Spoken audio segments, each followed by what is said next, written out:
Channel the chemistry unspoken. जो आज का हमारा वीडियो का टॉपिक है वो चैप्टर 10 में हमारे पास जो टॉपिक आगे रह गए थे। अच्छा, मुझे ना लग रहा था कि ना ये वाला चैप्टर जो है वो एंड हो गया है, लेकिन मैंने अभी देखा है तो ये चैप्टर जो है वो रहता है। ठीक है, तो आज हमने जो टॉपिक डिस्कस करना है ना वो पीएच स्केल का टॉपिक है। ठीक है, तो पीएच स्केल हमारे पास ना बेसिकली क्या होती है, जब भी हमने ना किसी भी एसिड या बेस की स्ट्रेंथ को देखना होता है तो हम पीएच स्केल को जो है वो अपना एक यानी स्टैंडर्ड बना लेते हैं कि हमने इस स्केल के अकॉर्डिंग ना किसी भी एसिड की एसिडिटी और किसी भी बेस की बेसिसिटी को देखना है। ठीक है, तो हमारे पास पीएच स्केल की क्या डेफिनेशन बनेगी कि the logarithmic scale used to specify the acidity और बेसिसिटी ऑफ एक्वस सॉल्यूशंस। कि हमारे पास जो एक्वस सॉल्यूशंस हैं, अगर हमने एक्वस सॉल्यूशन किसी एसिड का बनाया हुआ है तो हम उसकी एसिडिटी को देखेंगे। ठीक है, और अगर हमने कोई किसी बेस का एक्वस सॉल्यूशन बनाया हुआ है तो हम बेसिसिटी को देखेंगे। तो ये स्केल जो है वो बेसिकली क्या होता है, एक स्टैंडर्ड है जिसकी मदद से हम क्या करते हैं, किसी एसिड या बेस की स्ट्रेंथ को देख सकते हैं या उनकी एसिडिटी या बेसिसिटी को जज कर सकते हैं। ठीक है, तो नेक्स्ट हमारे पास ये तो डेफिनेशन हो गई पीएच स्केल की। नेक्स्ट हमारे पास आ जाते हैं पीएच क्या होता है। ठीक है, पीएच हमारे पास होता है कि अगर हमने ना किसी भी एक्वस सॉल्यूशन में या हमने प्योर वाटर के अंदर H प्लस आयन की कंसंट्रेशन को देखना है तो हम उसको किस चीज का नाम देते हैं, पीएच का। कि हमने जो है वो concentration of H plus ions in pure water अगर देखनी है तो हम उसको पीएच कहेंगे। और पीओएच क्या होती है कि अगर हमने प्योर वाटर के अंदर या किसी भी एक्वस सॉल्यूशन के अंदर OH नेगेटिव आयंस की कंसंट्रेशन को देखना है तो फिर हम उसको क्या कहते हैं, पीओएच। ठीक है, पीएच हमारे पास बेसिकली क्या होती है, negative logarithm of concentration of H plus ions. ठीक है, और पीओएच हमारे पास क्या होती है, basically negative logarithm of concentration of OH negative ions. ठीक है, तो बेसिकली ये जो P हम इधर देख रहे हैं ना, ये हमारे पास बेसिकली नेगेटिव लोगैरिथम को शो करता है। ठीक है, अभी हम आगे एक्सप्लेनेशन में देखेंगे ना तब आपको ये ज्यादा अच्छा समझ आएगा। ठीक है, तो हमारे पास जो पीएच होती है वो बेसिकली क्या होती है, concentration of H plus ions in pure water. और पीओएच हमारे पास क्या होता है, concentration of OH negative ions in pure water और एक्वस सॉल्यूशन। ठीक है, तो एक्वस सॉल्यूशन में या प्योर वाटर में अगर हम H प्लस आयन की कंसंट्रेशन को देख रहे हैं तो हम पीएच की तरफ जाएंगे, और अगर OH आयंस की कंसंट्रेशन को देख रहे हैं तब हम पीओएच की तरफ जाएंगे। ठीक है, तो ये हमारे पास पीएच स्केल की डेफिनेशन है कि वो एक स्टैंडर्ड है जिससे हम एसिडिटी या बेसिसिटी को जज करते हैं। और पीएच को भी हमने डिफाइन कर लिया और पीओएच को भी देख लिया। नेक्स्ट हमारे पास आ जाती है एक्सप्लेनेशन। हमारे पास अब एक्सप्लेनेशन में हमने क्या देखना है कि जो हमारी पीएच है उस वो यानी वो टर्म हमने डिराइव किस तरह की है। ठीक है, तो सबसे पहले अगर हम बात करें तो हमारे पास जो वाटर होता है ना उसकी आयोनाइजेशन की बात करें, क्योंकि यहाँ हम आयंस की बात कर रहे हैं, H प्लस आयंस और OH नेगेटिव आयंस की। तो हमारे पास सबसे पहले हम वाटर की आयोनाइजेशन देखते हैं। तो वाटर हमारे पास इस तरह आयोनाइज करता है, वाटर जब आयोनाइज करता है तो H प्लस आयन देता है और OH नेगेटिव आयंस देता है। ठीक है, अब अगर हम इसका इक्विलिब्रियम एक्सप्रेशन देखें तो हम उस तरह इसको लिखेंगे। ठीक है, इक्विलिब्रियम कांस्टेंट की वैल्यू हम इस तरह लिखेंगे, Kc इज इक्वल टू हमारे पास इधर प्रोडक्ट्स आएंगे जो हमारे पास आयंस बने थे, और इधर हमारे पास हमारा मॉलिक्यूल आएगा जो आयोनाइजेशन दे रहा था। ठीक है, आपने केमिकल इक्विलिब्रियम हमने चैप्टर पढ़ा था ना, तो उसमें हम जो Kc की वैल्यू है वो इसी तरह लिखते हैं। ठीक है, आपने देखा है। तो Kc की वैल्यू हमारे पास वाटर के हिसाब से इस तरह आएगी। ठीक है, अब अगर हम बात करें तो हमारे पास जो वाटर है उसकी कंसंट्रेशन तो सेम ही है ना, यानी हमने वाटर की कोई कंसंट्रेशन चेंज तो नहीं कर दी ना इक्वेशन के अंदर। तो फिर हम इस इक्वेशन को एक और तरीके से भी लिख सकते हैं, Kc water is equal to H plus और OH नेगेटिव आयंस की कंसंट्रेशन। ठीक है, तो हमारे पास जो Kc है वो वाटर की कंसंट्रेशन के साथ आ सकता है, ये कांस्टेंट, क्योंकि ये इक्विलिब्रियम कांस्टेंट है ना, तो वाटर की जो कंसंट्रेशन है वो चेंज नहीं हो रही, वो भी कांस्टेंट है। तो इस चीज को हम कंसंट्रेशन ऑफ वाटर को Kc के साथ जो है वो ऐड कर सकते हैं। ठीक है, इसीलिए हमने इधर लिखा हुआ है कि as concentration of water is constant so the equation can be written as, equation इस तरह भी आ सकती है कि Kc concentration of water is equal to concentration of H plus and OH negative ions. ठीक है, नेक्स्ट हमारे पास है कि अगर हम Kc और कंसंट्रेशन ऑफ वाटर को इकट्ठा लिख रहे हैं तो हमारे पास ना इस कांस्टेंट को अगर हम रिप्लेस कर दें, अब हमारे पास ये क्या है, ये product of equilibrium constant of water आ जाता है, ऑफ कंसंट्रेशन ऑफ वाटर। ठीक है, तो इसको हम एक और यानी एक और कांस्टेंट से रिप्लेस कर सकते हैं जो हमें क्या बताएगा कि वाटर का जो आयोनाइजेशन का प्रोडक्ट होगा वो क्या होगा। ठीक है, तो हम इसको रिप्लेस कर सकते हैं एक और कांस्टेंट से जिसे हम Kw का नाम देंगे, और Kw हमें क्या बताएगा कि product of ionisation of water के बारे में। ठीक है, ये कौन सा कांस्टेंट है, ये कांस्टेंट है product of ionisation of water को जो रिप्रेजेंट कर रहा है। ठीक है, तो हमारे पास कंसंट्रेशन ऑफ वाटर को हम Kw से शो कर रहे हैं कि अगर हमारे पास वाटर की कंसंट्रेशन सेम रही तो हम उसे Kw भी लिख सकते हैं। ठीक है, और बाकी जो इक्वेशन है वो एज इट इज आ जाएगी। अब हमारे पास जो product of ionisation of water होता है ना, उसकी वैल्यू क्या होती है 1.0 into 10⁻⁻14 at room temperature 25 degree Celsius पे। जो product of ionisation of water की वैल्यू होती है ना वो ये होती है। ठीक है, इसका मतलब क्या है, इसका मतलब ये है कि हमारे पास रूम टेम्परेचर पे H प्लस आयन की भी इतनी वैल्यू होगी। ठीक है, और OH नेगेटिव आयंस की भी इतनी वैल्यू होगी। ठीक है, क्योंकि वाटर की कंसंट्रेशन तो सेम है ना, तो वो जो आयंस बनाएगा उसकी कंसंट्रेशन भी यानी ऑब्वियसली सेम रहेगी। तो इसीलिए ये वैल्यू जो है वो H प्लस आयंस के लिए भी है और OH नेगेटिव आयंस के लिए भी है। ठीक है, तो हमारे पास अगर हम देखें तो as we know 1 molecule of water produces same number of ions.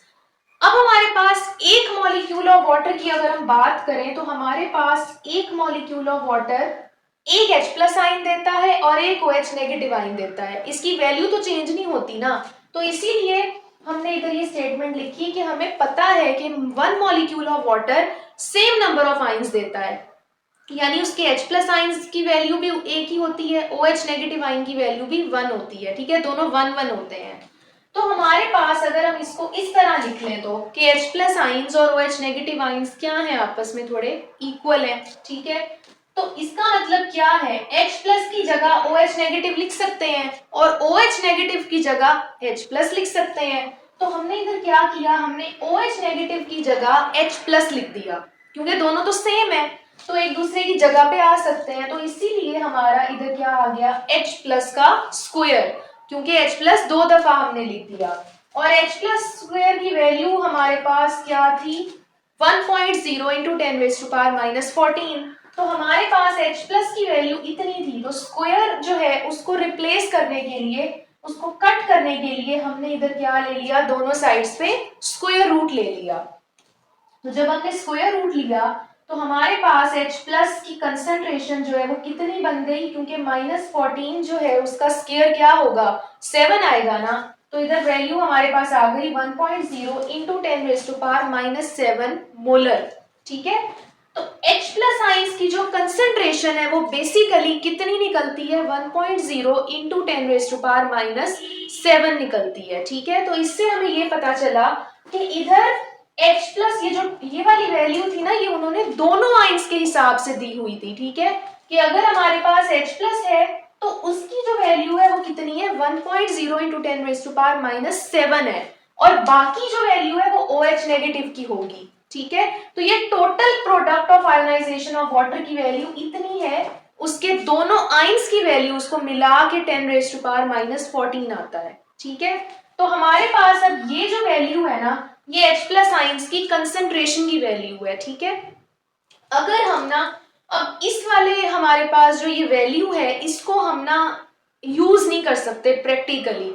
ठीक है, हमारे पास अब ये कंसंट्रेशन ऑफ आयंस की वैल्यू तो आ गई, लेकिन हम इसको pH स्केल के अंदर कैसे यूज कर सकते हैं, तो वो हम देख लेते हैं कि हमारे पास अब ये वाली जो वैल्यू थी 1.0 इंटू 10⁻⁻7, ये बहुत छोटी वैल्यू है। ठीक है, ये नेगेटिव वैल्यू है, यानी इसको हम जो है वो रिप्लेस कर सकते हैं नेगेटिव लॉग से। अगर हम इस वैल्यू का नेगेटिव लॉग ले लें ठीक है। तो हमारे पास ना कोई बड़ी वैल्यू आ जाएगी, क्योंकि नेगेटिव लॉग का क्या मतलब होता है कि हम 10 की पावर, जो बेस 10 बेस पावर होती है, उससे हम मल्टीप्लाई कर रहे होते हैं किसी चीज को।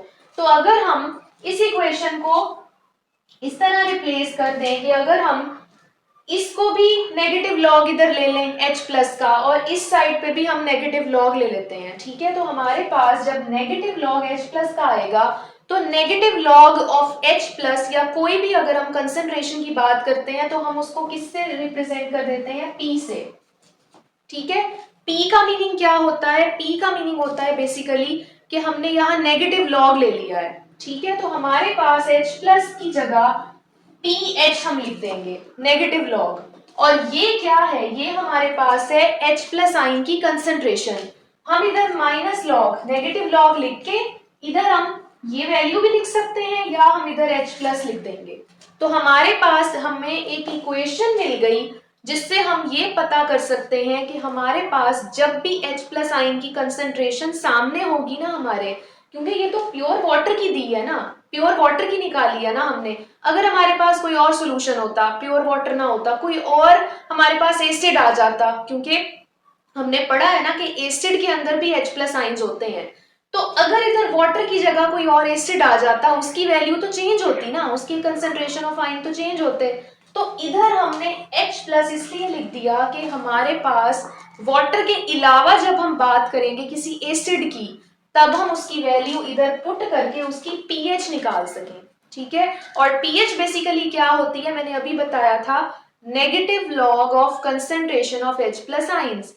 क्योंकि हमारे पास जब भी हम कंसंट्रेशन अलग से निकालते हैं, उसकी वैल्यू बहुत छोटी निकलती है। नेगेटिव लॉग से वो वैल्यू जो है वो रीजनेबल हो जाती है कि हम उसे काउंट कर सकते हैं, ठीक है। तो इसीलिए हम इधर नेगेटिव लॉग ले रहे हैं दोनों साइड्स पे, और वहां से हमारी जो इक्वेशन है वो क्या बनी, pH is equal to negative log of concentration of H plus ions, ठीक है। तो अब हम आगे देख लेते हैं कि हमने आगे इसको वैल्यू को कैसे जो है वो यूज करना है, ठीक है।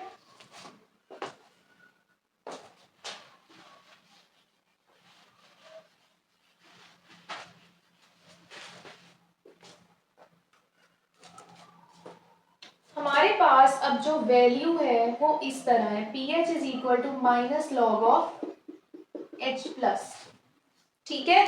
तो इसको जब हम सॉल्व करते हैं 1.0 इंटू 10⁻⁻⁷ लिख के, तो हमारे पास जो आंसर आता है वो क्या आता है, pH इज इक्वल टू 7 आता है, ठीक है। ये हमारे पास क्या है, pH इज इक्वल टू 7। उसी तरह अगर हम POH को लिखते हैं तो हम क्या लिखेंगे, नेगेटिव लॉग ऑफ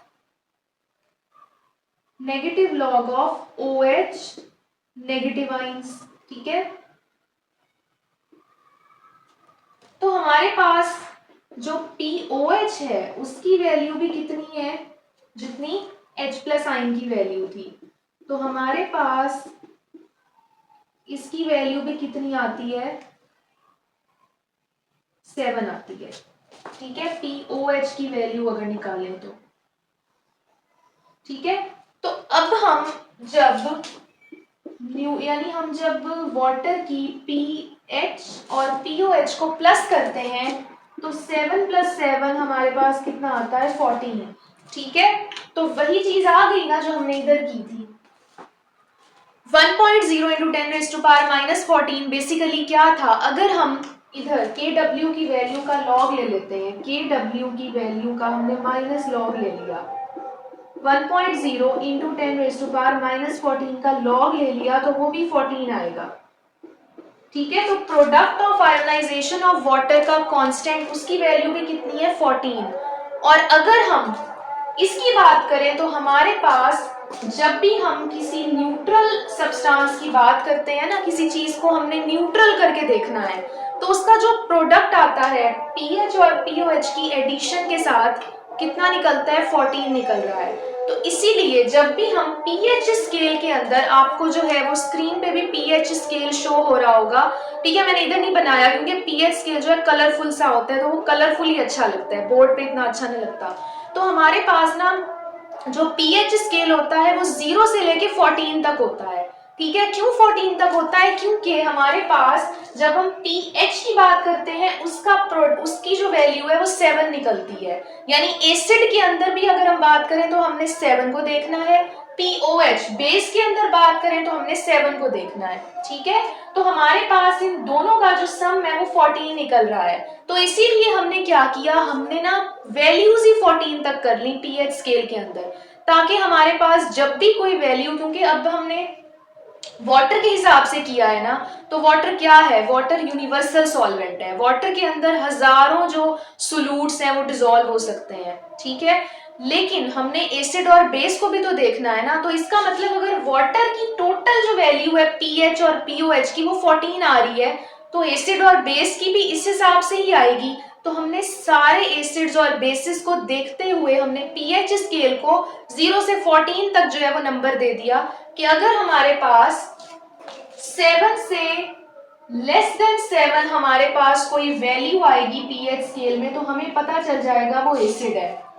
ठीक है, और अगर ग्रेटर देन 7 किसी की भी वैल्यू आई पीएच स्केल के अंदर, तो हम उसको बता सकते हैं ये हमारी बेस है।